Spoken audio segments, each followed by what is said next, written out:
Mondial Sport, leader de l'équipementier au Sénégal, ñëwati na avec ses soldes d'été. Solde d'été mooy maillot de la défense saison 2020-2021 moom la ñuy jaay 3 maillots à 15 000 francs ñetti maillots à 15 000 francs mooy maillot saison bi weesu.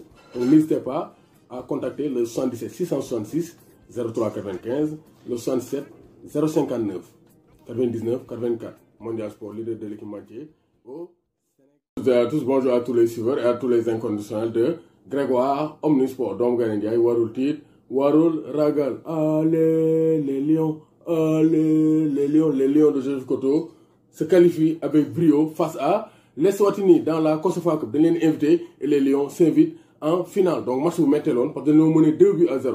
Après Djité, Pape Massar Djité ak El Hadj Madické Kane, capitaine du Jaraaf, milieu de terrain reconnu au Sénégal. Donc ñoom ñoo égalisé ñu dem série et le grand patron l'homme des tirs au but c'est qui? C'est Pape Seydou Ndiaye.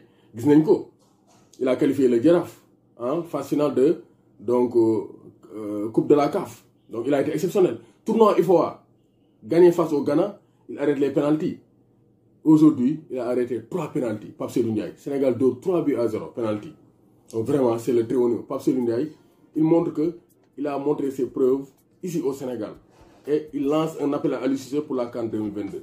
Parce qu'on a 2 grands gardiens, Edouard Mendy, Alfred Gomis, mais le 3e gardien, vraiment, Pape Seydou Ndiaye, mérite d'être le 3e gardien du Sénégal. Et ça serait un satisfait, une récompense pour le football sénégalais. Il n'y a pas récompense pour le football sénégal.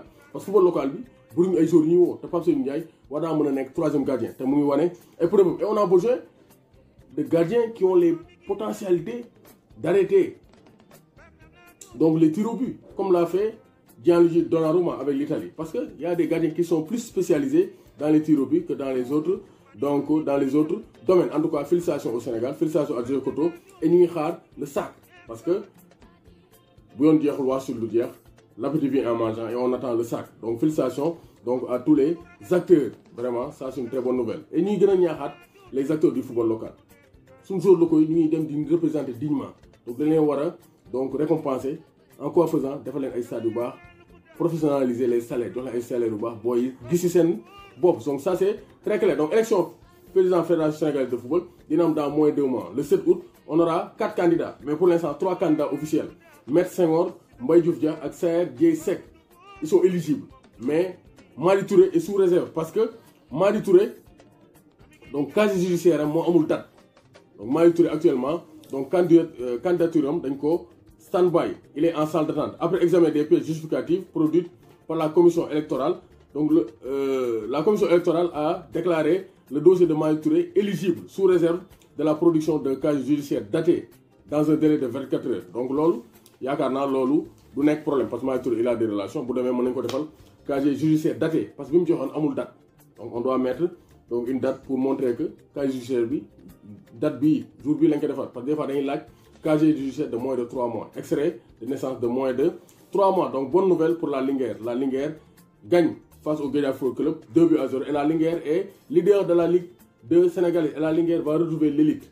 Après, 2 ans après, donc ça chute. Ou bien ça relégation. Donc, vraiment, match à mon autre comme Pape Nianim, coach du Guédiawaye, nous avons été maltraités à Saint-Louis. Nous avons maltraités à Saint-Louis. Mais bon, ça sont les donc contre-coups, sont les inconvénients du football. Il y a beaucoup de violence et il y a beaucoup de Kouba, donc gars bu ñu ko mënoon donc réguler dina gën a neex Mohamed Rassoul Ba et Mohamed Diallo fil à Guignon. Donc ça c'est très clair. Après Amath Cissé donc aussi Amath Cissé dem na France donc je pense Landing Sagna de Pikine donc rejoindre na France aussi. Donc gis nañ Mohamed Diallo et Mohamed Rassoul Ba international U20 moom aussi rejoindre na Guignon fële ca France. Guignon club boo xam ne Amara Traoré je pense que partenariat boobu Amara Traoré peut-être liggéey na ci parce que Amara Traoré il a gagné la Coupe de France avec Guignon.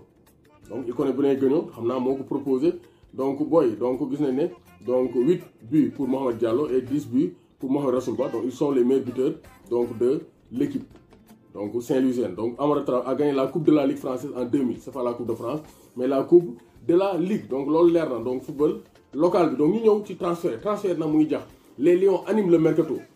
Ballo Touré a signé au Milan AC 4 millions d'euros.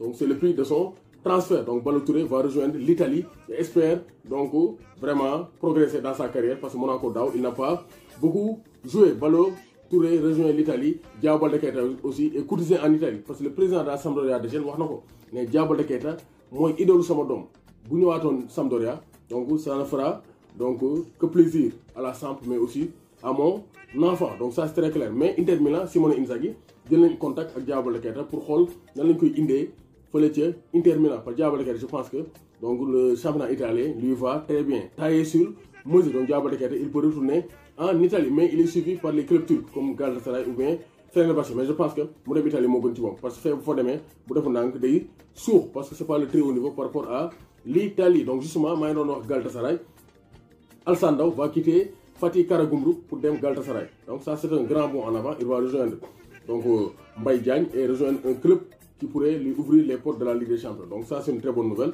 Lui qui a été auteur de 11 buts et 9 passes décisives. Donc vraiment, donc Alassane Ndao mérite vraiment ce transfert. Donc Pape Sarr ne va pas partir. Donc il va rester encore un an au FC Metz. Donc les courtisans mën na lem seen ngeen toog xam ne Pape Sarr du bouger donc de la Moselle. Mais ñi nar a bouger ci ñooy Ismaïla Sarr ci la bokk. Parce que dossier bi relancé nañ ko médias anglais ñu ngi naan Liverpool ils peuvent donc se relancer. Ils peuvent revenir à la charge. Ils veulent revenir à la charge pour que Ismaïla Sarr parce que joog jotaa ñëw na Sadio Mané Salah mu nga fa mais doyul. Parce que Liverpool ñu envisage jaay ay Origi ay Shaqiri beaucoup de joueurs risquent de partir Minamino te Guinée saison bi ni mu guddee la saison est longue donc il faut se renforcer. Il faut que ñu am renfort de taille pour mën a jouer les tableaux Ligue des Champions et Premier League.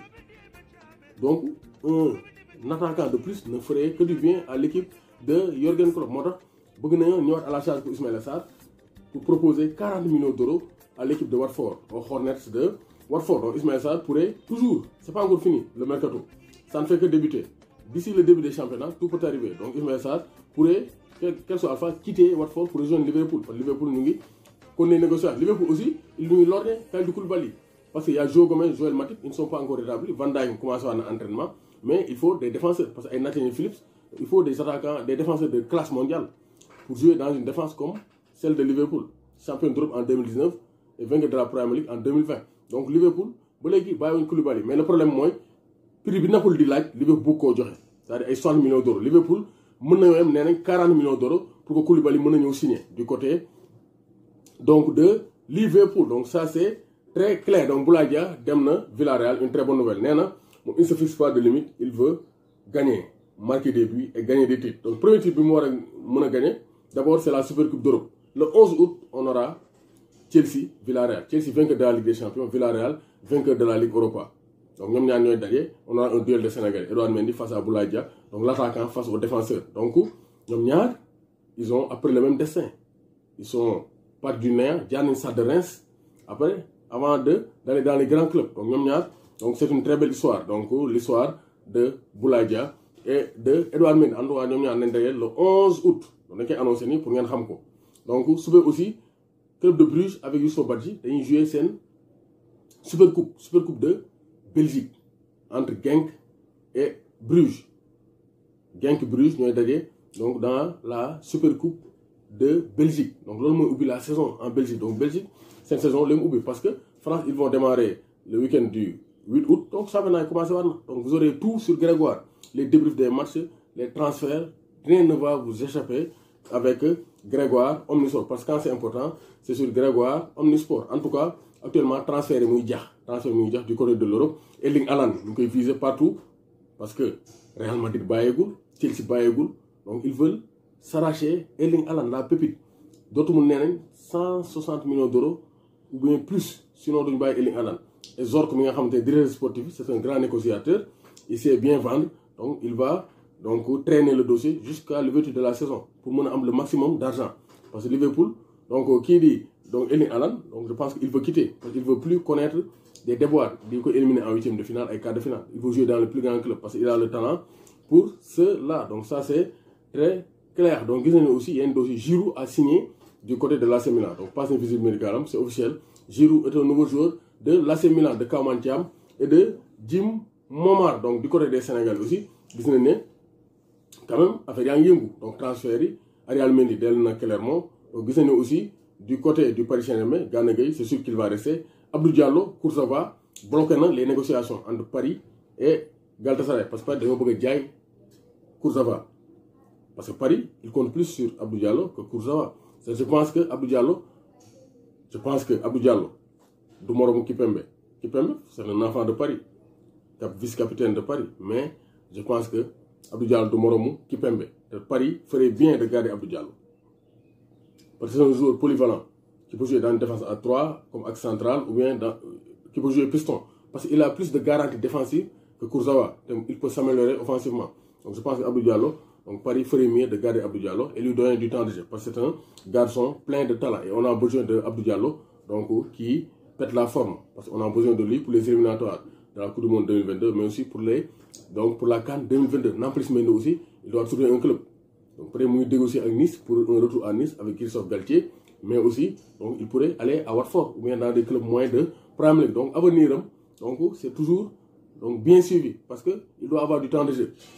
Maintenant, il doit avoir du temps de jeu pour continuer à être titulaire en équipe nationale du Sénégal. Parce qu'on n'a pas besoin de joueurs qui ne jouent pas.